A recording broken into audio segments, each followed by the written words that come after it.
Oke, terima kasih buat teman-teman semuanya yang sudah hadir di channel YouTube Solusi Hutang MB. Oke, kali ini tentang skip tracing lagi ya, atau pelacakan lokasi yang kata dari DC Rupiah Cepat itu telah diizinkan oleh OJK dan dibolehkan oleh OJK. Oke. Dan saya mau bahas di sini biar lebih jelas, biar lebih terang buat teman-teman semuanya. Biar tidak ada keraguan soal pelacakan lokasi, media sosial, nomor terbaru Anda, dan berbagai macam versi lainnya yang biasa mereka sebut skip tracing atau skip tracer gitu loh. Anda nanti bisa lihat aja di Google itu ya. Oke, ini ada pagi tadi saya di chat via DM. Oke. Boleh bang, itu dia ancam saya seperti itu, seperti oknum yang sama dari Rupiah Cepat. Oke, ini tadi pagi ya. Bang Medi, pagi saya mau tanya, memang OJK mengizinkan penagihan skip tracing ya. Ini oknum Rupiah Cepat bilang OJK mengizinkan. Oke, saya lihat dulu. Halo Ibu, untuk pembayaran Rupiah Cepatnya bagaimana Ibu? Oke, ini masih wajar ya. Kemarin saya sudah mencoba telepon Ibu, tetapi Ibu sulit buat dihubungi 2 hari yang lalu. Tagihan Ibu di Rupiah Cepat sudah telat 7 hari Bu. Dengan apa tuh? Anda yang butuh uang makanya minjol Bu. Oke. Besok kami coba hubungi Ibu pihak kantor. Ya, karena di sini Ibu sama sekali tidak kooperatif untuk membayarkan hutang Ibu. Kami juga akan mencoba skip tracing melalui sosial media yang memang jelas sudah diizinkan oleh otoritas jasa keuangan. Maksudnya skip tracing melalui media sosial, pelacakan melalui media sosial, melacak melalui media sosial. Oke. Berarti tujuannya adalah karena di sini ada bahasanya dalam 2 hari nomor itu sulit dihubungi dan dia ingin melakukan skip tracing, melacak melalui media sosial. Oke, kita lanjutkan dulu ya, biar teman-teman paham ini. Itu sudah diupdate oleh pihak legal. Oke, itu diupdate dari pihak legal yang sudah disetujui oleh OJK. OJK itu tidak ada website. Kata siapa OJK tidak ada website? Ini fintech lending, semua yang diperbolehkan itu lewat diskusi panjang pihak legal yang tidak semuanya tertulis. Oke, memang SOP perusahaan tertulis. Oke. Tentang pelacakan lokasi, apakah ini dibolehkan? Karena itu pertanyaannya. Memang benarkah Bang OJK menyetujui hal itu?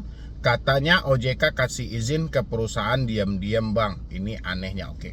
Ini nggak harus juga diam-diam ya. OJK memberikan izin itu terang-terangan kok. Ya. Nggak harus diam-diam ya. OJK mengizinkan mereka untuk mengakses kamera lokasi mikrofon ya, dengan singkatan camilan. Anda lihat lagi aturan OJK 2021 tentang fintech lending legal resmi terdaftar di OJK, cuman boleh akses kamera mikrofon lokasi ya. Oke, cukup ya.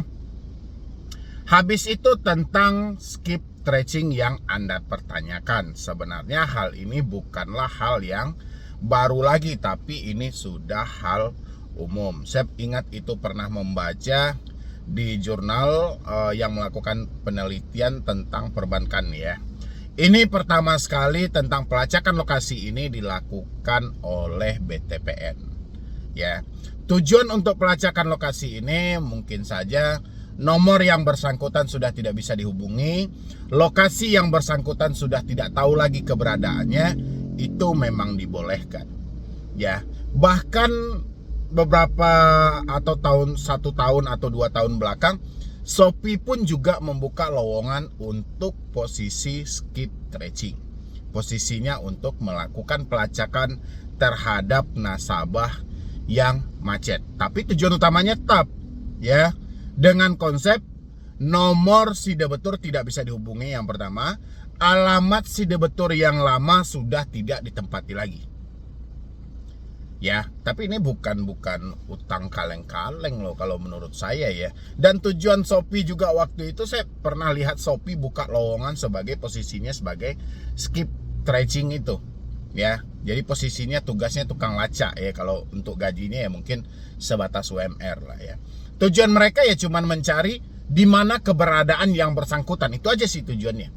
Nggak ada lebih dari hal itu. Cuman tujuan mencari di mana keberadaan yang bersangkutan. Cuman orang-orang yang gagal bayar, yang telat bayar, ini membesar-besarkan hal ini. Jadi seakan-akan pelacakan lokasi ini mereka sudah beranggapan jauh banget gitu loh. Padahal tujuan pelacakan lokasi ini di mana sih? Mereka apakah ada media sosial yang masih aktif, atau ada nomor lain yang mereka pakai, atau dia tinggal di daerah mana sekarang, atau sudah pindah atau kayak mana? Karena data yang mereka kirimkan di awal itu sudah tidak bisa dipergunakan lagi. Baik nomor handphone sudah nonaktif, alamat yang lama sudah tidak ada orangnya, ya. Dan tujuannya untuk mengkonfirmasi hal itu saja, ya.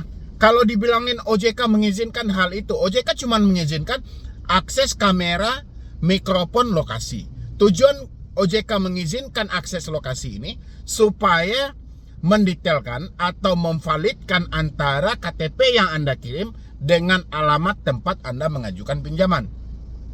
Ya, cuman itu kok. Itu kan sebagai salah satu persyaratan. Ya, tapi bukan berarti izin lokasi ini untuk melacak, terus mengacak-acak media sosial dengan konsep mempermalukan, itu salah. Tapi kalau konsepnya hanya mencari di mana keberadaan, sebatas untuk mengkonfirmasi, itu nggak ada masalah. Ya, seperti yang saya sampaikan, BTPN dulu pernah membentuk hal itu. Ya, bahkan BTPN mempunyai hal itu. Mungkin bank-bank konvensional lainnya juga sudah mempunyai hal itu. Ya, bahkan sampai Shopee pun membuka lowongan tentang posisi skip tracing ini. Jadi kita nggak usah heran tentang pelacakan lokasi. Ya, tapi kalau dia bilang kita akan melacak media sosial, tujuan mereka melacak media sosial apanya? Ya, kalau hanya sebatas mencari di mana keberadaan yang bersangkutan untuk mengkonfirmasi, itu nggak ada masalah. Tapi kalau tujuannya melacak media sosial untuk konsep mempermalukan, ini bermasalah. Ya, kita balik lagi ke 3 aturan yang diterbitkan tadi, bahwasannya si debt collector tidak boleh melakukan penagihan dengan ancaman, tidak boleh menggunakan ancaman yang sifatnya mempermalukan, tidak boleh menggunakan ancaman baik fisik maupun verbal.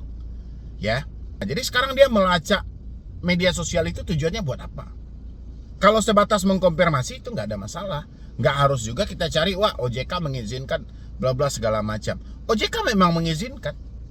Akses kamera diizinkan, akses mikrofon diizinkan, akses lokasi diizinkan.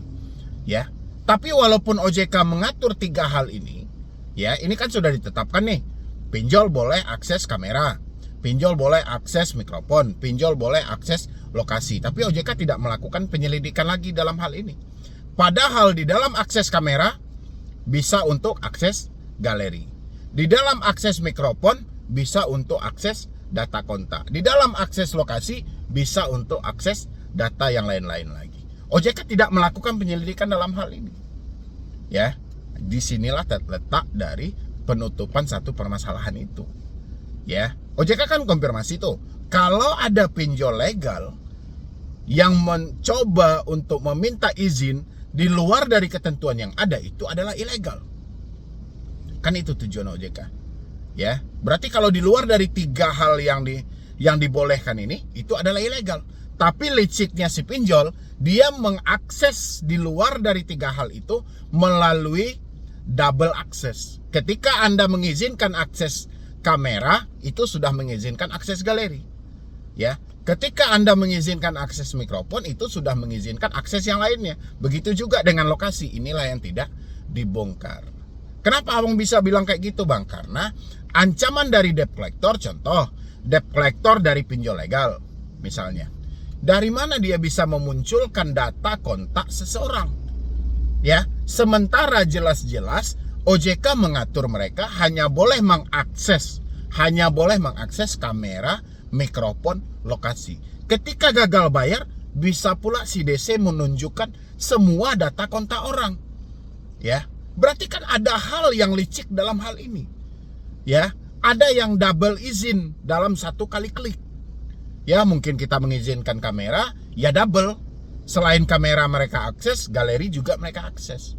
Atau dari mikrofon, selain mikrofon diakses, data kontak juga diakses. Atau lokasi juga seperti itu.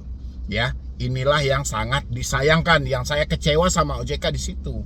OJK diberikan penghargaan sebagai penyidik terbaik oleh Bareskrim Polri. Tapi sayang banget, OJK tidak mampu memecahkan masalah ini. OJK beranggapan 3 aturan mereka benar-benar diterapkan atau ditaati oleh spinjol. Ini yang sangat kita sayangkan. Sehingga menderitalah masyarakat yang ada di Indonesia ini. Ya, satu-satunya atau salah satu yang membuat orang nekat mengakhiri hidup, teroran melalui data kontak atau pengancaman dari data-data pribadi. Ini salah satu pemicu akibat kebuntuan pikiran dari nasabah yang telat bayar dan gagal bayar. OJK tidak pernah mengkaji hal ini. Ya, rasa kekecewaan saya sama OJK itu hanya sebatas ini gitu loh.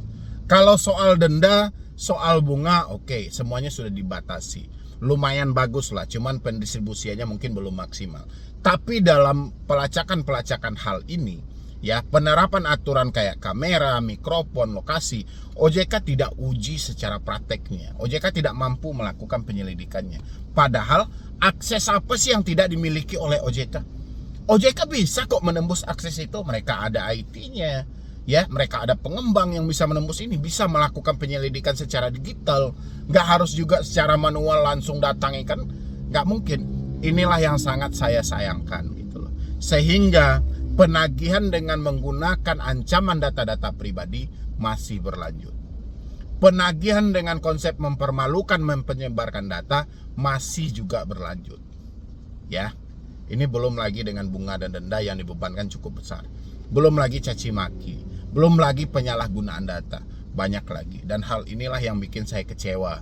Aturan demi aturan oleh OJK, aturan yang selalu diterbitkan oleh OJK, ketika dilanggar, OJK tidak pernah mempublikasi sanksi apa sih yang dijatuhkan terhadap pinjol ini. Inilah yang menjadi pertanyaan besar bagi saya. Kan banyak banget itu aturan yang diciptakan oleh OJK, oke? Dan habis itu buat si yang bertanya tentang yang katanya si rupiah cepat melacak lokasi Anda nggak perlu takut hal itu. Ya, kan sudah saya jelaskan tujuan mereka melacak itu adalah ingin mengkonfirmasi. Ya, sekarang mereka mau skip tracing kayak mana orang Anda balas-balasan via WhatsApp. Ya, orang Anda terang-terangan menjawab chat mereka via WhatsApp, nomor Anda aktif, alamat Anda valid. Ngapain lagi mereka melacak-lacak lokasi Anda? Anggap aja debt collector bodoh sedang berargumentasi dengan Anda, sedang menunjukkan suatu kebodohannya terhadap diri Anda. Ya, tujuan untuk pelacakan lokasi itu, pertama nomor tidak bisa dihubungi, kedua alamat sudah tidak jelas. Ya, itu sah-sah saja mereka melakukan pelacakan lokasi. Di mana keberadaan yang bersangkutan, nomor mana yang sedang mereka gunakan, di media sosial mana mereka aktif, boleh. Ya, ini kan nggak ada satupun nomor. Oke, nomor Anda tidak aktif, alamat valid, benaran alamat itu. Ya, jadi nggak usah Anda dengerin debt collector bodoh yang hanya membuat panik Anda. Dia tidak paham arti pelacakan lokasi itu seperti apa. Ya, dia hanya mampu menyebutkan karena tujuannya adalah kalau dia bilangin kami akan lacak media sosial Anda supaya Anda bisa berpikir pelacakan media sosial ini adalah mempermalukan. Pasti itu pikiran Anda. Ya, dan Anda ketakutan. Tujuan dia juga seperti itu, membuat Anda ketakutan. Ya, jadi ke depannya kalau ada yang masih mengancam-ancam Anda dengan ingin melacak lokasi dan segala macam, kalau Anda terlalu bingung untuk jawab apa, mendingan abaikan aja deh, daripada ada kebuntuan nanti dalam pemikiran.